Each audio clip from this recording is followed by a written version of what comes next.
வந்து மத்தவங்க மாதிரி எல்லாரும் மாதிரி நெய் நேரடியா டைரக்டா ஊத்த மாட்டாங்க. அதான் எங்களுடைய ரகசியம். ஏன்னா எல்லாரும் வந்து என்ன செய்வாங்கன்னா கடையில வாங்குற நெய் அப்படியே உள்ள ஆட் பண்ணிடுவாங்க. அது என்ன அல்வா ஆறணும்னா அந்த நெய்யினுடைய முகத்தை வெளியே காட்ட ஆரம்பிச்சு.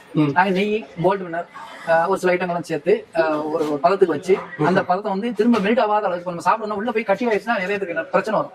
இது கட்டி ஆகாது, எந்த கொலஸ்ட்ராலும் கிடையாது. அந்த தன்மைக்கு வந்த பிறகு கிண்டுறதுனால இதெல்லாம் ஆராய்ச்சி தான் அவங்க பட்டம் கொடுத்துருக்காங்க. ஆனா எப்படி கிண்டுதான் அவங்களுக்கு தெரியாது.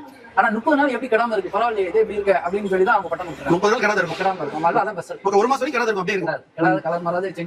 ஒரு மாசம் கழிச்சுமே நம்ம சாப்பிடலாம். ஏன்னா அந்த நெய் வந்து தன்மை மாற ஆரம்பிச்சு. ஒரு மாசம் நிக்கீங்க இல்லையா, அதான் சாப்பிடும். ஃப்ரிட்ஜ்ல வச்சு சாப்பிட்டா நல்லா இருக்கும்.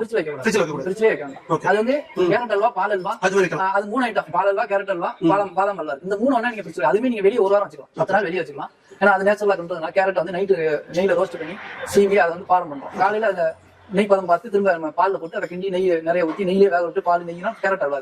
கேரட் மட்டும் இந்த அளவுக்கு கிண்டலாம். ஆனா அது பால்ல கிண்டுவோமே அது நல்லா இருக்கா. எல்லாத்தையும் விட என்ன பண்ணி பார்த்தேன் நான், இது எப்படி இருக்கு பண்ணி பார்த்ததுல பால்ல கிண்டா நல்லா இருக்கு, டேஸ்ட் அதிகமா இருக்கு. அதனாலதான் அந்த கேரட் அல்வாய் மட்டும் பால்ல பண்றேன். மத்த எல்லாமே வந்து சம்பா பண்ணுறேன்.